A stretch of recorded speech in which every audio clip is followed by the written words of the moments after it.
Seigneur soit avec vous. Et avec votre esprit. Évangile de Jésus-Christ selon saint Matthieu. Gloire à toi, Seigneur.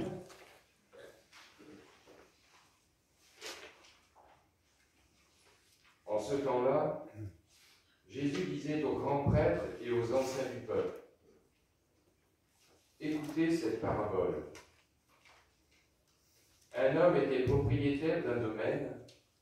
Il planta une vigne, l'entoura d'une clôture, il creusa un pressoir et bâtit une tour de garde. Puis il loua cette vigne à des vignerons et partit en voyage.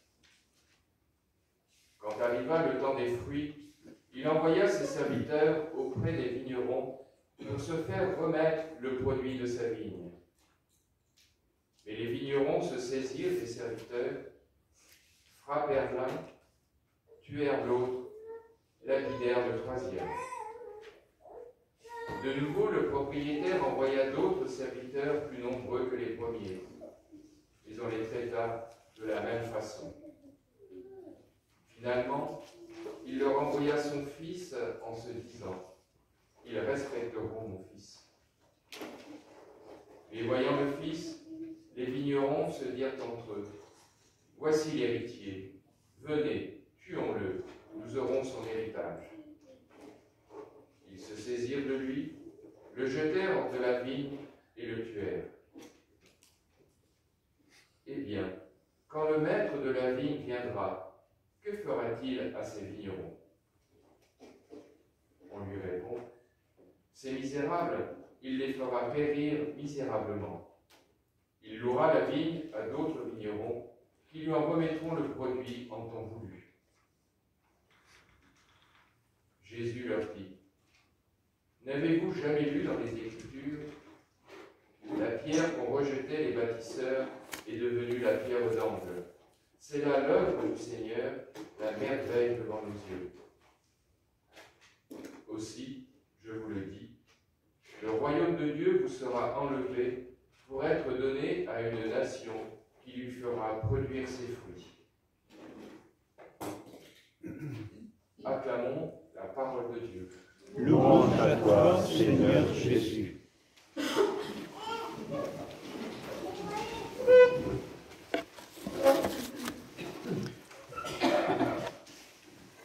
Voilà, les choses se gâtent.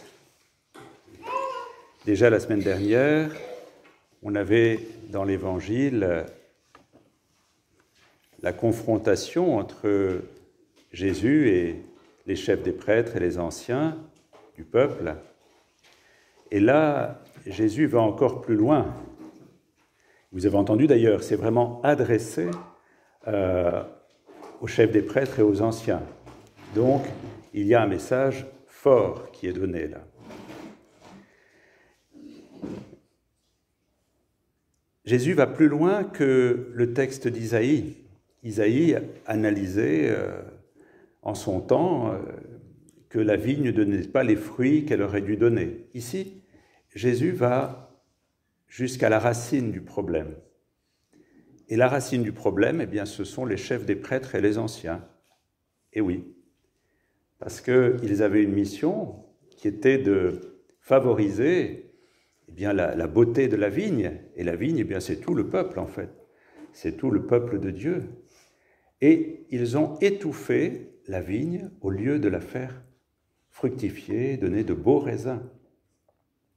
On a eu la semaine dernière aussi 2 viticultrices qui nous ont parlé de tout le soin qu'il fallait avoir pour la vigne. Eh bien, ces chefs des prêtres et ces anciens, au lieu d'ouvrir la vigne à la beauté, à la lumière, de l'irriguer, de l'entretenir, ils l'ont étouffée à leur profit, ce qui est extrêmement grave, parce qu'ils se sont appropriés pour eux cette vigne au lieu de la faire s'épanouir et grandir. Et confronté à Jésus qui vient pour remettre les choses en place, eh bien, il ne se laisse pas du tout remettre en place, parce qu'il décide en fait eh bien, de l'exclure, et nous allons voir même de le supprimer. Donc ils vont jusqu'au bout de la logique de leur rejet de la parole qui fait vivre et qui, à travers eux, doit faire vivre l'ensemble du corps, l'ensemble de la vigne. C'est extrêmement grave. Et c'est pour ça que Jésus, là, vraiment insiste en disant « Mais qu'est-ce que vous êtes en train de faire ?» Il vient pour apporter une parole de vie et eux, ils essaient d'étouffer cette parole et de restreindre cette vie.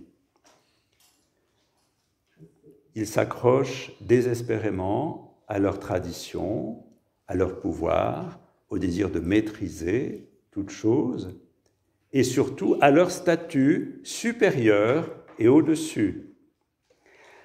On commence un synode, vous avez remarqué, hein, là, une étape importante. Eh bien, je crois que les enjeux sont là.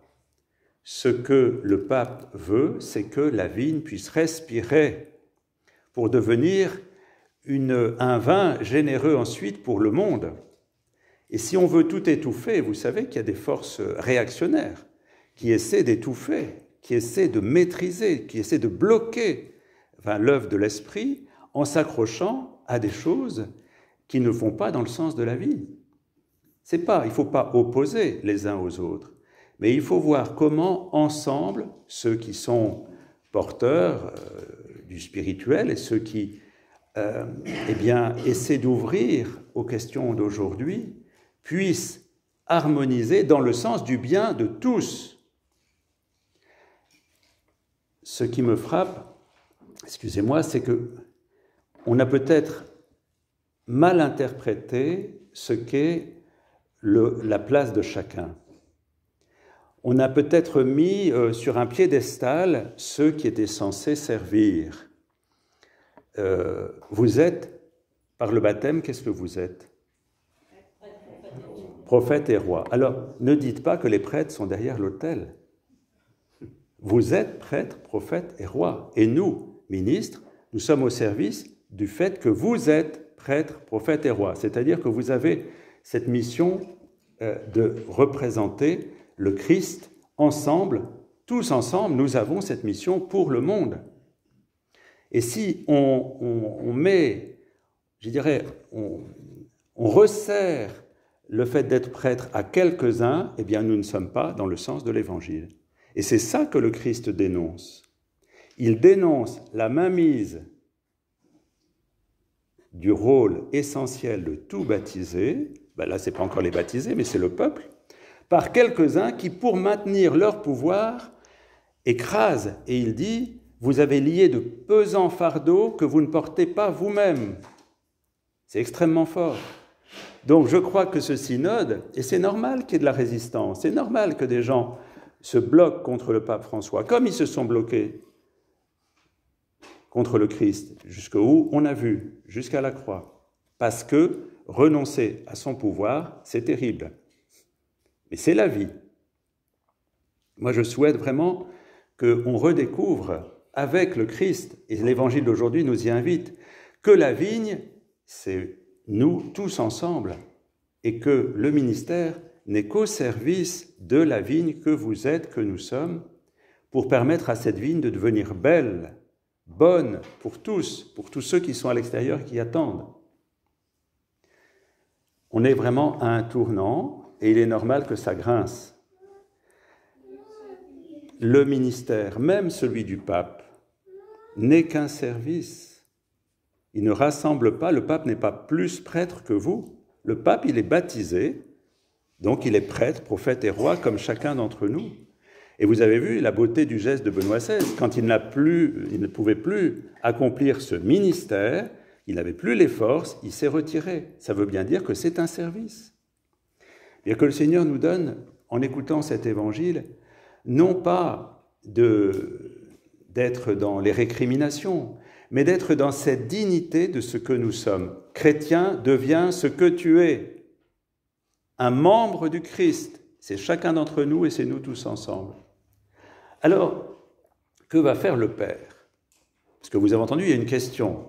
Face à ces mauvais serviteurs qui ont étouffé la vigne, et qui ont tué en plus les envoyés, qu'est-ce que le Père va faire? Alors, il pose la question.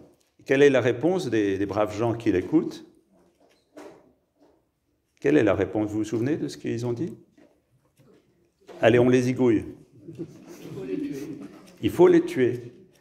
Est-ce que le Christ rentre là-dedans? Non. Il ne dit pas il faut les tuer. Il dit juste, vous qui êtes le peuple de Dieu, vous qui avez été marginalisés par de fausses charges qu'on a mises sur vous, eh bien c'est vous maintenant qui allez prendre en main la mission, qui allait faire fructifier la vigne. Et eux, ils doivent rentrer dans ce travail commun. Donc il ne les rejette pas, mais il leur dit maintenant, allez, vous qui vous êtes mis au-dessus, suivez avec les autres, parce qu'il y a de la place pour tout le monde. Personne n'est rejeté, mais on est tous ensemble. L'Église, ce n'est pas une monarchie. L'Église, c'est une fraternité. Et nous avons à faire vivre une fraternité au service du monde, pas contre le monde, au service du monde. Un monde qui a besoin d'avoir une bonne nouvelle de paix, une bonne nouvelle d'espérance. Il y a tellement de choses qui pourraient nous désespérer.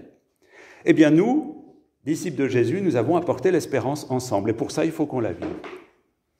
Que le Seigneur nous donne d'avoir cette joie merveilleuse d'être les disciples du vivant, appelés à devenir pleinement vivants. Vous savez, ce qui m'émerveille, c'est que dans l'histoire de l'Église, on n'a pas arrêté de faire des marches arrière, de toujours resserrer, reprendre, et à chaque fois, l'Esprit Saint a tout bousculé pour refaire du nouveau. Une nouvelle Pentecôte à chaque époque. Du temps de Saint François, c'était le sommet du pouvoir pontifical. Avec Innocent III, c'est le sommet, c'est un grand seigneur. Et apparaît Saint François qui dit non, c'est pas là-haut que ça se passe. C'est ici, ensemble, en fraternité. Bien que le Seigneur nous donne cette joie de croire, cette joie d'avoir à faire vivre la vigne que nous sommes, cette joie de travailler ensemble, chacun à sa place. Et vous savez ce que veut dire ministre? Qu'est-ce que ça veut dire ministre? Vous ne savez pas? Serviteur. Serviteur. Eh bien, vous pouvez demander au ministre de l'Église qu'il soit de plus en plus serviteur de la vie qui est en vous.